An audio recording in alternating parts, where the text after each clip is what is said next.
تو اس مشورے پر ہی وہ عمل پیرا ہیں. ان کا جو سوال ہے، جو رائے ہے، جو مشورہ ہے. اس سے پہلے کیا کہتی رہی کہ اب بتائیں کیا کریں، ہمارے پاس کوئی چارہ ہی نہیں ہے. آپ قانون کا، آئین کا، اور ان کا یہ خیال تھا کہ صنم جاوید صاحبہ کو کہ دیکھیں، اگر آپ یہ چاہتے ہیں کہ میں پاکستان استحکام پاکستان پارٹی جوائن کروں،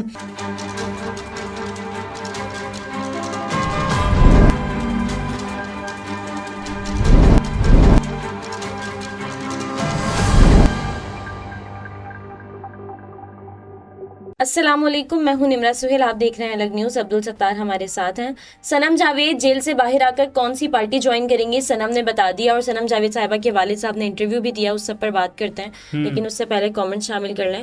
یہ ناصم غفار صاحب ہیں، وہ لکھتے ہیں کہ ویسے ستار بیٹا اگر سروے کرا لیں اور جو جیت جائے اس کی حکومت بن جائے، اس طرح پیسے بھی بچ جائیں گے اور IMF کے پاس بھی جانے کی ضرورت نہیں ہوگی. دیکھیے، سروے کا نتیجہ معنی رکھتا ہے، سروے کروانا معنی نہیں رکھتا. کہ جو سروے عوام کی پلس کے مطابق ہو، اس وقت جو پبلک پلس ہے وہ کسی اور جماعت کے حق میں، اور میں سروے کرواؤں اور اپنے طور پر یہ کہوں کہ بھائی مجھے نہیں پتا یہ پارٹی ہے وہ جیت چکی ہے، حالانکہ عوام اس کو تسلیم ہی نہ کریں. جیسے کہ غریدہ فاروقی صاحبہ نے ایک سروے کروایا اور کہا کہ صرف کوئی ایک DHA کا حلقہ ہے، کوئی DHA کا ایک علاقہ ہے، اس کے علاوہ پاکستان تحریک انصاف پورے پنجاب میں، پورے لاہور میں غیر مقبول ہے. تو یہ اب زمینی حقائق دیکھیں، اس کے بعد آپ بات کریں کہ جو حقائق ہیں اس کو تو تسلیم کریں. آپ یہ 2-3 حلقے کہہ دیں، 2-3 علاقے کہہ دیں، لیکن لوگ اتنے بھی بھولے نہیں ہیں کہ یہ بھی نہ سمجھیں کہ پاکستان میں اس وقت سب سے زیادہ مقبول کون ہے. اچھا، اس کے بعد احمد نورانی صاحب نے غریدہ فاروقی صاحبہ کو چیلنج بھی کیا کہ بھائی پاکستان تحریک انصاف غیر مقبول ہے، ہم نے مان لیا، لیکن یہ ایک کام کریں، آپ یہ کام کریں کہ جو تمام تر پاکستان تحریک انصاف کے ورکرز کنونشنز پر پابندیاں ہیں، جلسے جلوس پر پابندیاں ہیں، اس کے علاوہ پاکستان تحریک انصاف کی جو میٹنگز ہیں اور جو سیاسی جس حوالے سے کہا جائے سیاسی گیدرنگ ہیں ان پر پابندیاں ہیں، تو آپ ایک کام کریں، وہ کھلوا دیں، اجازت دے دی جائے. ہموار سیاسی میدان، جسے لیول پلینگ فیلڈ کے نام سے جانا جاتا ہے، یہ سب کچھ ہو. اور پھر ہمیں کیونکہ تحریک انصاف تو مقبول نہیں ہے آپ کے خیال میں، پھر تو تحریک انصاف الیکشن ہار جائے گی. پھر کیوں نہ انہیں اجازت دی جائے کہ آپ جلسے جلوس کریں اور اس کے بعد آپ بھی آئیں اور ہم بھی آئیں، مقابلہ تکڑا ہوتا. صحیح. یہ صارف میاں جی وہ لکھتے ہیں کہ پاکستان میں کچھ بھی ہو سکتا ہے، 2 وزیر اعلیٰ بھی ہو سکتے ہیں.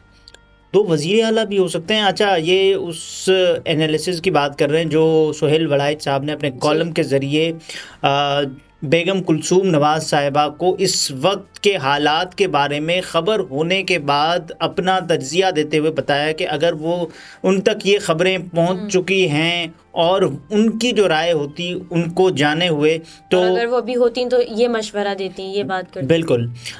تو سہیل وڑائچ صاحب نے اس حوالے سے بتایا کہ اب جو انہوں نے کہا کہ دیکھیں کہ شہباز شریف صاحب، بیگم کلثوم نواز صاحبہ نے کالم میں کہا، سہیل وڑائچ صاحب کے کالم میں، سہیل وڑائچ صاحب اس کو تصوراتی طور پر خیال کر رہے ہیں کہ اگر ایسا ہوتا بالفرض محال، اگر وہ یہ سوچ رہے ہوتے ہیں کہ شہباز شریف صاحب وزیر اعظم بننے کے بعد نواز شریف صاحب اگر وزیر اعظم بننے جا رہے ہیں یا ان کو بنا دیا جائے گا وزیر اعظم، تو ہوگا یہ کہ میاں محمد نواز شریف صاحب کو یہ سوچنا چاہیے. وہ بیگم کلثوم نواز صاحبہ کہہ رہی ہیں کہ دیکھیں جو صوبہ پنجاب ہے اس میں تو شہباز شریف صاحب وزیر اعلیٰ نہیں بنیں گے، کیونکہ اس کے بعد کیونکہ وہ ان کا ابھی ٹیگ لگ چکا ہے کہ وہ وزیر اعظم بن چکے ہیں. وزیر خزانہ بنا نہیں سکتے کیونکہ اس پہ ڈار صاحب ہیں، اور ڈار صاحب کی اہلیت کا، ڈار صاحب کی جو وہ اتنے قابل ہیں کہ وزیر خزانہ کی کرسی انہیں کو ہی دی جائے. دیکھیں، پاکستان میں جو اسحاق ڈار کے بعد کوئی اور نہیں ہے جو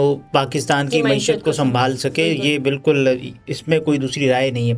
اس کے علاوہ آپ یہ دیکھیں کہ پھر انہوں نے جو مشورہ دیا تو اس مشورے پر ہی وہ عمل پیرا ہیں. ان کا جو سوال ہے، جو رائے ہے، جو مشورہ ہے وہ یہ ہے کہ دیکھیں شہباز شریف صاحب اور جو نواز شریف صاحب اس حوالے سے کچھ سوچیں، غور بچار کریں اس پر. اور کیونکہ پنجاب سب سے بڑا صوبہ ہوگا شہباز صاحب اب، لیکن کیونکہ وزیر اعظم بننے کے بعد تو وزیر اعلیٰ نہیں بننے جا رہے، یہ ایسا انہوں نے کہا ہے. پھر حمزہ شہباز اور مریم نواز صاحبہ جو ہے ان کی جو لڑائی پھٹا اپنے طور پر وہ چل رہا ہے، اس حوالے سے بھی بات کی جا رہی ہے نا کہ جو اصل لڑائی تو ہے ہی ہے نا کہ پنجاب کی جو سب سے بڑا صوبہ ہے، سب سے بڑے منصب پر کون بیٹھے گا. اور یہاں ایسا تو نہ ہوگا کہ ایک بار پھر عثمان بزدار ٹرائب کوئی وزیر اعلیٰ بٹھا دیا جائے گا، ایسا نہ ہو تو بہت بہتر ہوگا.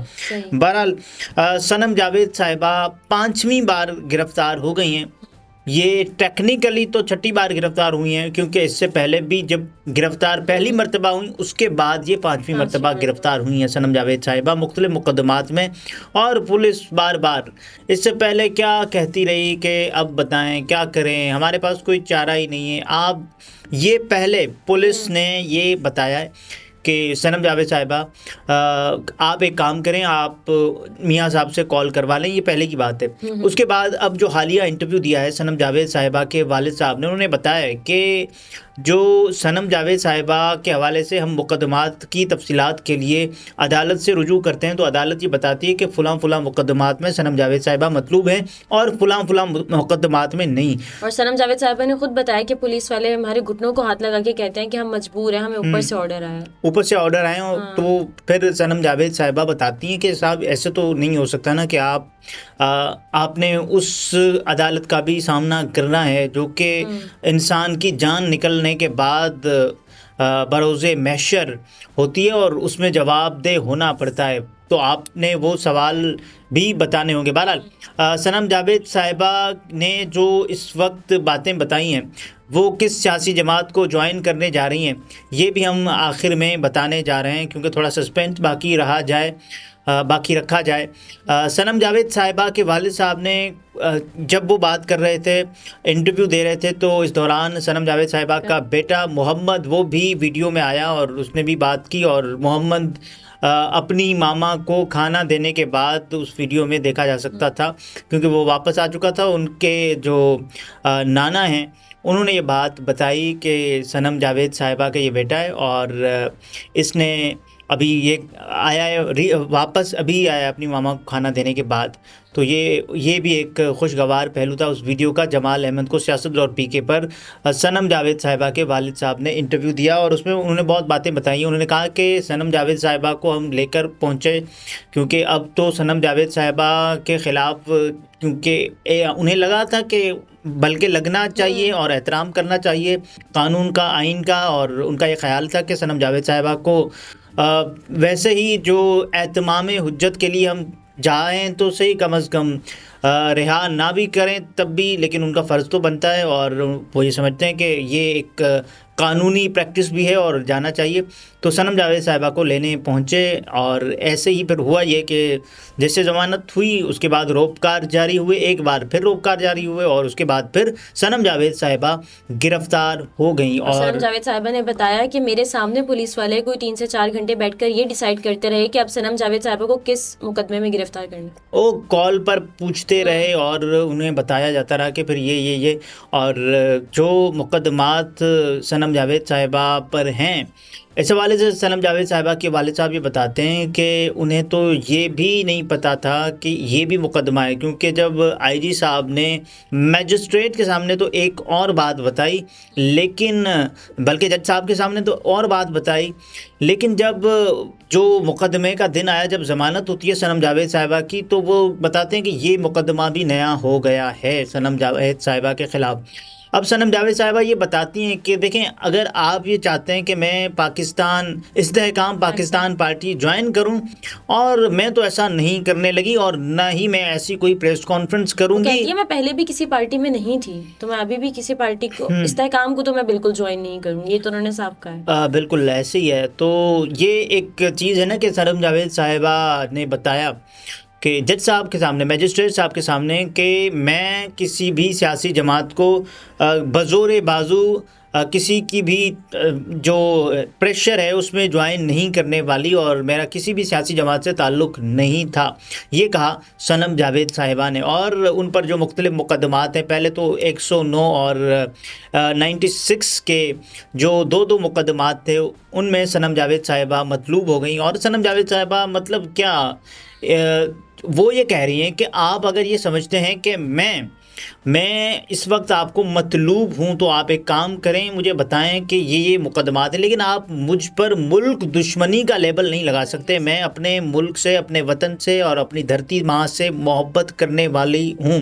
اور میں آپ کچھ بھی کریں لیکن میں پاکستان کے خلاف ایسا کبھی نہیں بول سکتی۔ بہرحال آخر میں جاتے جاتے یہ بتائیں کہ صنم جاوید صاحبہ نے بتا دیا ہے کہ وہ اس بار اگر پریس کانفرنس کریں گی، کیونکہ وہ پریس کانفرنس معمول سے ہٹ کر ہوگی، اگر وہ باہر جائیں گی، کسی سیاسی جماعت کا وہ حصہ نہیں ہے، لیکن اس بار ان کی جو پریس کانفرنس ہوگی اس میں یہ ہوگا کہ صنم جاوید صاحبہ یہ اعلان کریں گی کہ وہ پاکستان تحریک انصاف جوائن کرنے والی ہیں۔ یہ انہوں نے میجسٹریٹ صاحب کے سامنے کہا اور اس بات کو نیریٹ بھی کیا صنم جاوید صاحبہ کے والد صاحب نے۔ صحیح ناظرین، گفتگو آپ نے ملاحظہ فرمائی۔ عبدالستار ہمارے ساتھ تھے، اجازت دیجیے، اللہ حافظ۔